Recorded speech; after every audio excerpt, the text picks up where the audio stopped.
Harlequin Audio is proud to bring you No Strings Attached, a Lexi Carmichael mystery, Book 8, by Julie Moffett, performed by Kristin Heintz.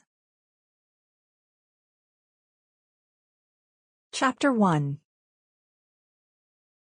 To the general public, the word hacker often conjures a vision of someone who breaks into your computer and steals your bank account information or locks your computer, holding it for ransom. Most of us are in agreement that this type of hacking is considered cracking or black hatting. But what if we do these same things to someone on behalf of our client? Does that make us black hatters or white hatters? I paused, looking at the participants of my workshop, Black versus White Hatting, Ethics for the Security Professional. I was wrapping things up, thank God. I hated speaking in front of people.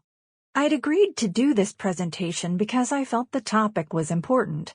So I, along with 400 other geeks, had gathered for HackCon, a popular hacker convention at the Capitol Heights Hotel near Washington, D.C. We convened annually in one giant nerd herd to learn about the latest in security design, network penetration, and hacking shortcuts, mostly from each other. My interactive workshop had gone well, except for the jerk who sat front and center, apparently feeling like it was his duty to prove I was some kind of fake geek girl. I'd done my best to ignore him, but I could see he was far from finished with me. "Miss Carmichael," he said with a heavy emphasis on the miss. He paused for dramatic effect. "I have an answer for you." Lexi Carmichael, that's me. My job as Director of Information Security at X Corp, a cutting-edge cyber intelligence business in Washington, D.C., had gotten me a first-class ticket and an invitation to present at HackCon. I'm a 25-year-old reformed hacker, a fangirl, and a dedicated gamer who also happens to work in a heavily male-dominated industry where, for some reason, I had to constantly prove I belonged because I didn't have a Y chromosome.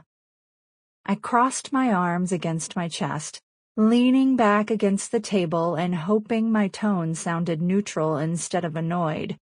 "Okay, Mr. Corbin, what's your answer?" "My answer is if it's in the best interest of our client, it's ethical. We're getting paid for it, right? May the best man win." "I see." I pretended to think it over.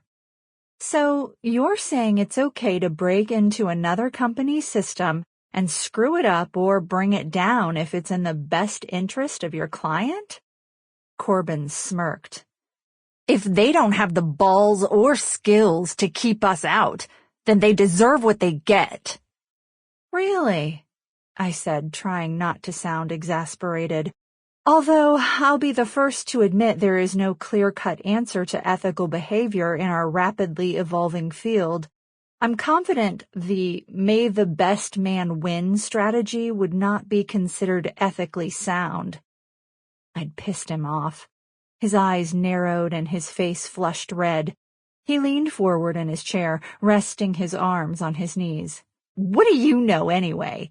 Everyone in this room knows there's only one reason you're here."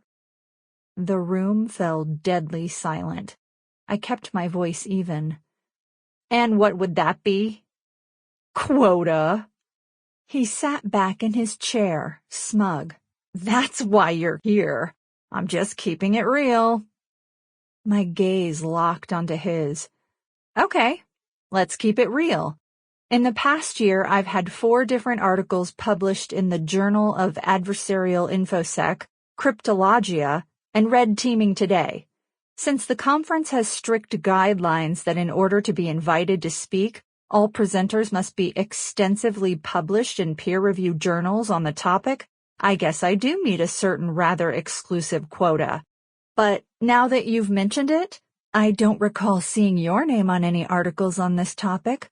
When were you last published?" There were several snickers as Corbin fell silent, seething. I lifted my hands. Anyway, in conclusion, I think the most important takeaway from this presentation. Sample complete. Ready to continue?